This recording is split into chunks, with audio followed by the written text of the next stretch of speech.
Israel ketar-ketir dapat desakan seluruh dunia, ICJ nyatakan rezim Zionis itu penjajah kejam.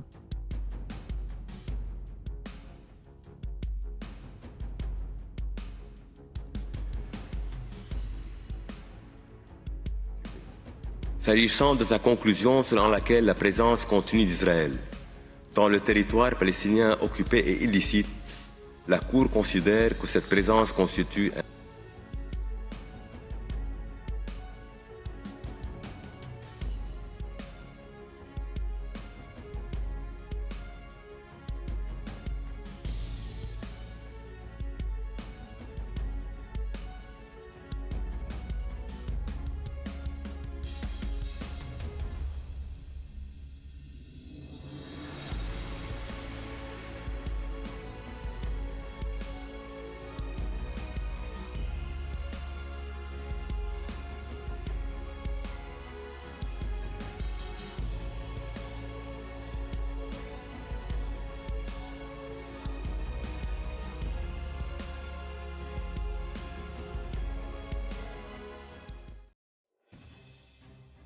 Mahkamah Internasional, ICJ, telah resmi menyatakan bahwa penjajahan yang dilakukan Israel di Palestina melanggar hukum internasional pada Jumat, 29 Juli 2024, waktu setempat.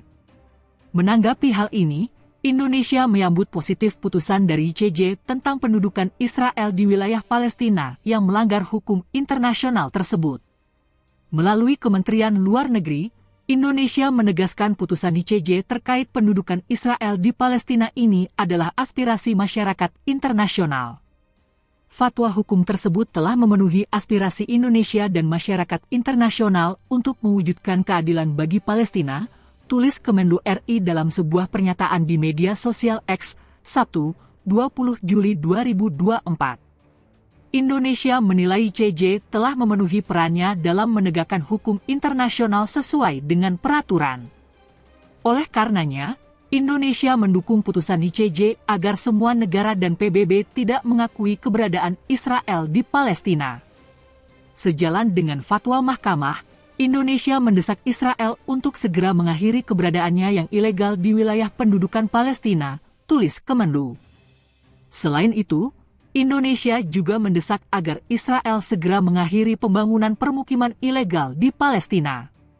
Selanjutnya, Indonesia mendorong agar Majelis Umum dan Dewan Keamanan PBB memenuhi permintaan ICJ untuk mengambil langkah kepada Israel agar mengakhiri keberadaan rezim Zionis tersebut di Palestina.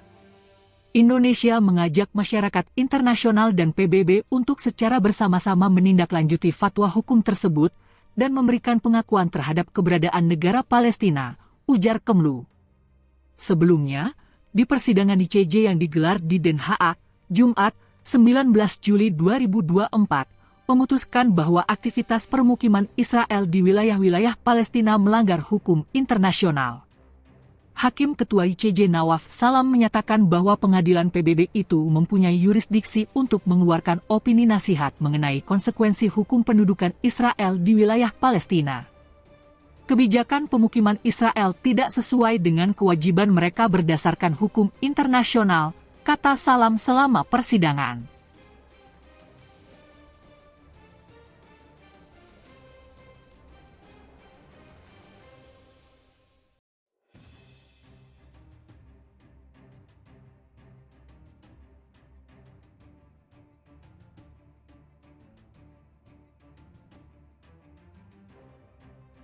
Sebuah drone kamikaze atau drone bunuh diri meledak di dekat konsulat Amerika Serikat di Tel Aviv. 1 orang tewas dan beberapa lainnya ditemukan luka-luka, namun dikabarkan ada korban lainnya yang menjadi korban di ledakan tersebut. Mengutip Yerusalem Post, korban tewas ada beberapa dan jenazahnya ditemukan di apartemen dekat lokasi ledakan di konsulat Amerika Serikat dekat Israel atau di kota Tel Aviv, Israel. Laporan lain dari Times of Israel menyebutkan seorang pria berusia 30 tahunan dan wanita mengalami luka akibat pecahan peluru dan dibawa ke rumah sakit segera. Ledakan itu didahului oleh suara desiran keras menurut aksi yang terjadi di situ dan beberapa saksi mengambil video rekaman dari dashboard dan kamera keamanan yang beredar online. Sejumlah besar polisi Israel berada di lokasi kejadian mempelajari pecahan peluru dan puing-puing untuk menentukan apakah ledakan itu disebabkan oleh drone kamikaze seperti yang dilaporkan oleh media lokal. Pasukan Pertahanan Israel atau IDF sedang menyelidiki ledakan tersebut yang juga menduga disebabkan oleh target udara, sebuah istilah militer yang digunakan untuk drone. Menurut laporan Times of Israel, tidak ada sirene udara yang terdengar sebelum ledakan terjadi, dan hanya ledakan itu terjadi tiba-tiba dan menggemparkan daerah tersebut, khususnya di Konsulat Amerika Serikat. Ledakan terjadi tiba-tiba di udara dan suaranya menyebar ke kota-kota terdekat, kata polisi setempat. Ledakan itu tampaknya terjadi di ketinggian tertentu, tulis surat kabar Haaretz mengutip keterangan polisi. Kami masih belum bisa dan tahu, saat ini kami sedang membersihkan area tersebut dan masih mengidentifikasi. Polisi menambahkan bahwa saksi mata melihat benjolan merah di langit yang bisa menjelaskan mengapa ledakan terjadi di gedung atau di tanah. Namun hingga saat ini belum ada komentar resmi dari pihak berwenang mengenai penyebab ledakan tersebut, sementara IDF dan polisi Tel Aviv terus menyelidiki insiden mematikan itu. Beberapa foto yang beredar di X memperlihatkan dugaan pecahan drone di lokasi kejadian. Salah satunya memperlihatkan sepotong lambung drone terbuat dari bahan yang tampak seperti fiberglass dengan sebagian logam terpasang.